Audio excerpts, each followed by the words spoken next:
Assalamualaikum warahmatullahi wabarakatuh. Perkenalkan, nama saya Muhammad Faris Pratmadika, NBM 0219101548, kelas pasar modal E. Di sini saya akan mempresentasikan hasil ujian akhir semester saya mengenai analisa saham teknikal dan fundamental terhadap PT Bank Sinarmas Tbk, atau yang disingkat di Bursa Efek adalah kode BESIM. Sebelum itu saya akan menjelaskan profil perusahaan PT Bank Sinarmas Tbk. PT Bank Sinarmas Tbk didirikan pada tanggal 18 Agustus 1989 berdasarkan Akta Nomor 52 tanggal 18 Agustus 1989 dari Buniarti Chandra SH, notaris di Jakarta dengan nama PT Bank Sinta Indonesia, dan telah diubah dengan Akta Nomor 91 tanggal 15 September 1989 dari notaris yang sama. Bank memperoleh status sebagai bank umum devisa pada tahun 1995. Tahun 2005 perjalanan bank memasuki babak baru setelah PT Sinarmas Multiara Tbk, perusahaan financial service yang berada di bawah kelompok usaha Sinarmas, mengambil alih 21% saham di PT Bank Sinta Indonesia. Pada Desember 2006, bank berganti nama menjadi PT Bank Sinarmas. Pergantian nama tersebut telah disetujui melalui rapat umum pemegang saham luar biasa yang tertuang dalam Akta Nomor 1 tanggal 21 November 2006 dari Tri Posalili Eka Dewi SH, notaris di Jakarta.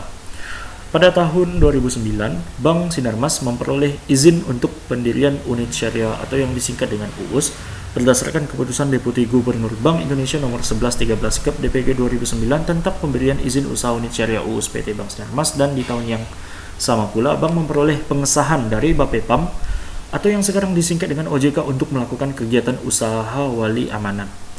Pada tanggal 13 Desember 2010, Bank Sinarmas melakukan penawaran saham umum perdana atau yang disingkat dengan IPO, Initial Public Offering, dengan struktur permodalan sebesar 728 miliar dan dengan mengeluarkan waran seri 1. Adapun aksi korporasi yang dilakukan Bank Sinarmas setelah IPO adalah sebagai berikut. Pada tahun 2012, Bank melakukan penawaran umum terbatas 1 dan dengan mengeluarkan waran seri 2. Pada tahun 2014, Bank melakukan penambahan modal tanpa hak memesan efek terlebih dahulu atau yang disingkat dengan PMTH-MTD, dan di tahun 2016, Bank melakukan penawaran umum terbatas 2 dan dengan mengeluarkan waran seri 3. Adapun visi misi PT Bank Sinarmas Tbk, mulai dari visi yaitu adalah menjadi bank terkemuka di Indonesia dengan jaringan distribusi yang terintegrasi dan layanan yang prima. Dan mengenai misinya nomor 1 adalah memperluas jaringan kantor untuk penetrasi pasar dan pembiayaan pada sentra-sentra konsumer, UKM dan sektor usaha skala korporasi. Nomor 2 adalah memperluas basis nasabah, mulai dari nasabah kecil hingga korporasi, melalui kerjasama dengan lembaga keuangan maupun mitra usaha lainnya. Nomor 3 adalah meningkatkan kemampuan teknologi informasi dan sumber daya manusia dalam rangka memberikan layanan terbaik melalui payment system yang lengkap. Nomor 4 adalah membudayakan sistem manajemen risiko sesuai dengan prinsip kehati-hatian dan good corporate governance atau yang disingkat dengan GCG. Adapun recording laporan keuangan PT Bank Sinarmas Indonesia adalah kita bisa lihat mulai dari tahun 2019, 2018, 2017 sampai dengan 2015. Di sini kita bisa melihat jumlah aset pada tahun 2019 adalah 36,556556 yang nilainya lebih besar dibandingkan dengan tahun lalu, yakni adalah 2018 yang nilainya 37,48742, dan di 2017 nilainya adalah 30,404078, yang dimana nilai ini adalah mengalami penurunan dari tahun 2018 dan seterusnya. Adapun item liabilitas mengenai Sinarmas, bisa kita lihat liabilitas segeranya pada tahun 2019 adalah 131,750.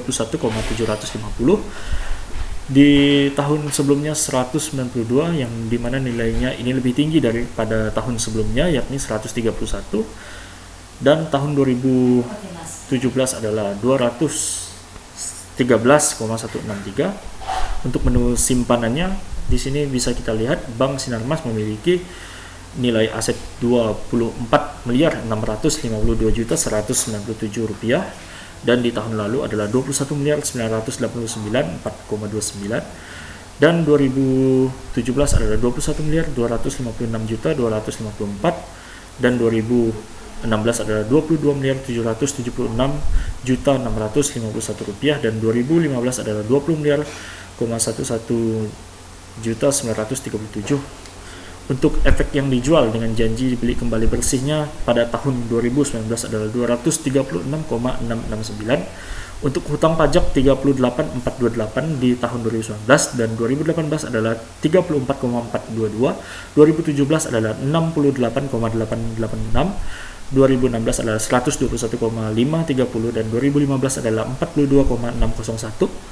Liabilitas akseptasi pada tahun 2019 adalah 265,212, 2018 adalah 232,457, 2017 adalah 172,460, 2016 adalah 176,8110, 2015 adalah 139,840.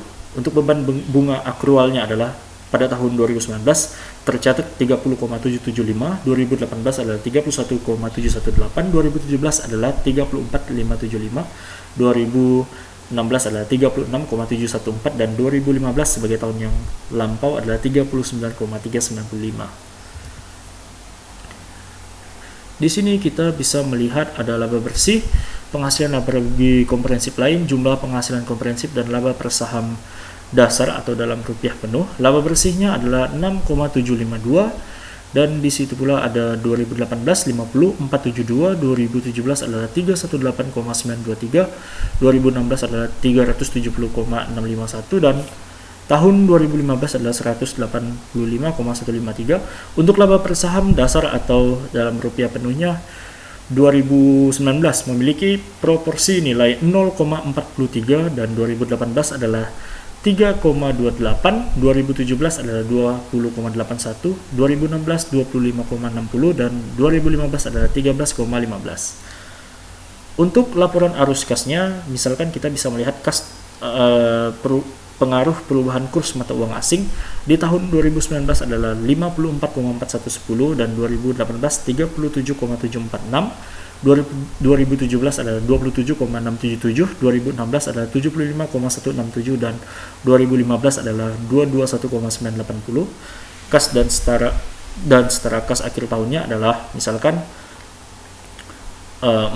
4.213.323 dan 2018 adalah 4.719.849, 2017 adalah 5.827.259 dan 2016 adalah 6.778.388, 2015 adalah 5.765.603. Untuk rasio keuangan permodalan, aset tetap terhadap modal nilainya adalah 36,61 yang mana nilainya ini lebih kecil dibandingkan dengan tahun lalu yang memiliki nilai 39,13 untuk tahun 2018-nya. Lanjut ke grafik, ini tersedia 3 bagian, yakni adalah jumlah aset, kredit yang diberikan bersih, dan simpanan nasabah. Jumlah aset tertinggi terletak pada tahun 2019. Misalkan di sini kita jutakan, misalkan 36.559.556 rupiah atau selisihnya dengan tahun 2015 adalah 8.690.868 atau persentasenya 23,75% kenaikan. Kredit yang diterima bersih pada tahun 2019 nilainya adalah 21.314.497 atau selisihnya dengan tahun 2015 adalah 3.986.735 atau 18,70% yang dimana hal ini adalah mengalami kenaikan. Dan simpanan nasabah pada 2019 adalah yang tertinggi, yakni adalah 24.652.197 atau selisihnya dengan tahun 2015 adalah 4.540,260 atau 18,41% yang mengalami kenaikan. Di sini kita bisa melihat kondisi saham PT Bank Sinarmas Tbk. Ada harga penutupan dan volume perdagangan, yang di mana volume perdagangan itu mengalami kenaikan pada titik 500 dan disusul dengan 600, dan di saat kuartal 3 juga mengalami penurunan atau resistensi pada poin 550, dan juga pada kuartal 4 mengalami penurunan atau resistensi di titik 450. Oke, berdasarkan tabel tersebut bisa kita simpulkan bahwa selisih nilai dari kapitalisasi pasar kuartal 1 lebih besar pada tahun 2018 dengan selisih 2019, yakni adalah misalkan 1.670.228.347, atau artinya di sini meningkat tajam. Kuartal 2 lebih besar pada 2019 dengan selisih 2018 adalah misalkan 607.335.878.240, dan di kuartal 3 lebih besar pada tahun 2019 dengan selisih 2018 adalah 880.080.5,370, dan kuartal 4 nilainya lebih besar pada tahun 2019 dengan selisih 2018 adalah 628.241.576.110. Di sini kita bisa melihat kondisi tukar nilai harga pada indeks ini, yang dimana pada tanggal 20 Desember 2021 harga buka lebih tinggi, yakni adalah 15. Penutupan harga sebelumnya menjadi 920, tingkat per rasionya adalah 155,66. Harga pun sempat mengalami titik nilai tengah pada pukul 10, yang dimana nilainya adalah 925 dan harga tutup adalah 930. Selisih poin marketnya adalah 5. Untuk volume di sini adalah 756,95K. Untuk analisa teknikalnya bisa kita lihat bahwa BESIM ataupun PT Bank Sinarmas Tbk memiliki nilai harga jual saham yang kuat. Titik pivot points-nya berada pada angka 918. Bagian stop atau 9,6-nya bernilai oversold sebab menunjukkan angka 11,754. Tingkat bull atau bear power 13 berada pada negatif 25,0320 dan harus dijual. Oke, berdasarkan tabel tersebut, harga saham sempat menurun pada titik 34,750 yang awalnya 35.000 menjadi 250. Untuk bagian S dan P 500 FIX berada pada poin plus 4,28 dan plus 19,84. Untuk indeks USD pada 96,370 dan adanya pengurangan persentase pada 0,178 sampai dengan 0,18%. Oke, di sini ada juga analisa fundamental. Kita bisa melihat pada tahun 2010 lalu, di sini nilainya pada tahun 2011 mengalami kenaikan dan juga disusul dengan 2012 sampai dengan 2013 mengalami resistensi penurunan, dan disusul dengan tahun 2016-17 mengalami support atau yang mengalami kenaikan. Di sini juga ada pertumbuhan rata-rata nilai DPK-nya adalah 13,35%. Untuk item CFO non-asset adalah 417,594. Untuk CFI-nya adalah 84,278. Indikator fundamental small cap kenaikan rata-rata 15%. Setiap tahun adalah skor 1 setiap naikkan ataupun turun sebesar 15% akan menambah atau mengurangi skor 1 poin. Di sini juga ada analisa aset dan ekuitas pemilik growth seperti yang ada di grafik. Adapun pertumbuhan average growth-nya adalah 15,29% pada nilai aset dan 26,95% pada ekuitas pemilik.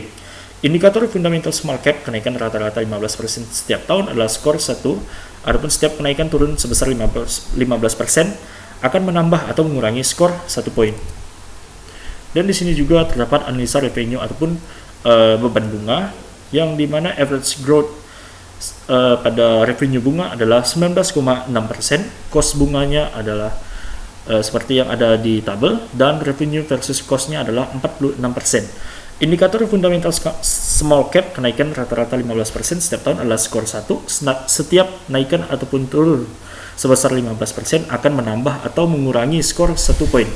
Average revenue versus cost yang baik adalah memiliki proporsi nilai 35% dengan skor sama dengan 2, atau setiap kenaikan 5% maka skor akan berkurang sebanyak 1.